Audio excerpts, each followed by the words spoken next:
lave tiède de tes yeux coule dans mes veines. D'accord. Malade. Voilà, c'est pour ça. Volcan devenu vieux. Volcan devenu vieux. Eh oui. La Terre bouge, vous le savez, on vous en parle suffisamment à la télévision. Éruptions volcaniques au Japon, en Islande, tremblements de terre, etc., etc.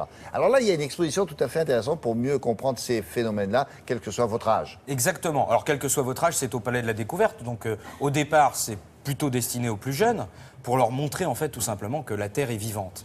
Tous les phénomènes que nous observons, nous, en surface, sont liés à des phénomènes qui se passent quelques kilomètres plus bas. Le problème, c'est que ces phénomènes qui se produisent quelques kilomètres plus bas, sont d'une complexité telle que même avec des systèmes de calcul très puissants, on n'arrive aujourd'hui encore pas à prévoir les séismes, les tremblements de terre, et on en a la preuve dans l'actualité tous les jours. On peut anticiper sur l'accident.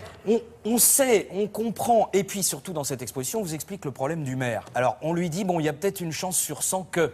Qu'est-ce qu'il fait, le maire d'un village à danger, etc. Est-ce qu'il doit évacuer ou pas? D'ailleurs, on vous met dans la peau d'un dirigeant comme ça, politique d'une petite bourgade, on vous dit, voilà les données qu'on vous donne. Voilà où vous êtes. Qu'est-ce que vous voilà faites? Le contexte. Si jamais vous évacuez, ça va vous coûter un fric dingue, parce qu'évidemment, c'est des moyens.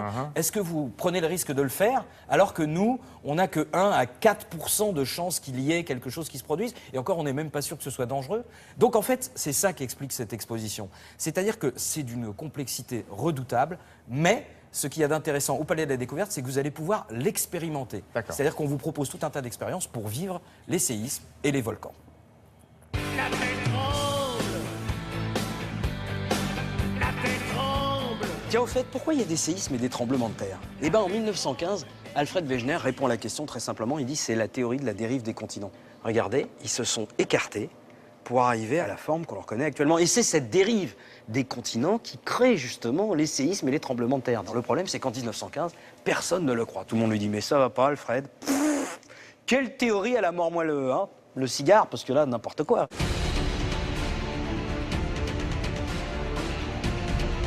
Les éruptions les plus à craindre ne sont pas les effusives, mais les explosives. Vous avez Stromboli, 1995, des jets de lave avec des bombes volcaniques. Et puis, vous avez explosifs qui propulsent des pierres ponces et de la cendre.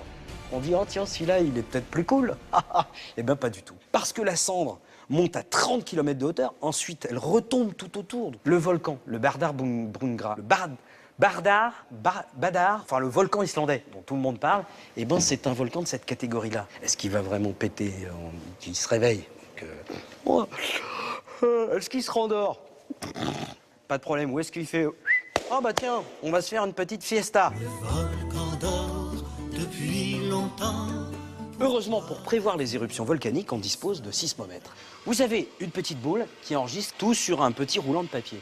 Et quand vous faites bouger la caisse comme ça, évidemment, la boule, elle danse la gigue. Et c'est ça, les résultats qu'on voit. Et il y a un sismographe sous nos pieds, au Palais de la Découverte. Bon, bah nous, on regarde le mois d'août, là. Ça bouge pas beaucoup, sauf le 24, regardez. Qu'est-ce que c'est? Ça correspond au tremblement de terre qu'il y a eu à San Francisco. Ils disent, ah, dis donc, il y a eu un tremblement de terre. Ouais, bah on a vu quand même, hein, parce que toute la baraque qui est cassée.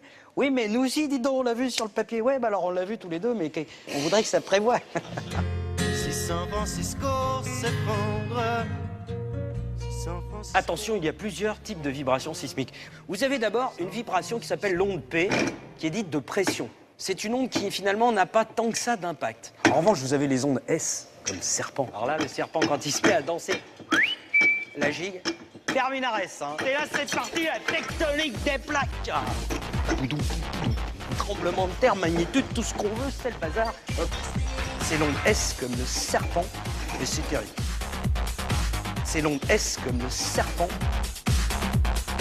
Et pour terminer, si vous voulez pas de problème avec les tremblements de terre, votre maison, est-ce qu'on prend un socle un peu mou qui va pouvoir amortir les vibrations, ou alors est-ce qu'on construit sur du dur? Attention, sédiment mou, ça tient pas, la baraque s'écroule, tout. Non, il vaut mieux de très très bonnes fondations. Conclusion, si c'est meuble, plus d'immeuble. Si c'est dur, ça dure.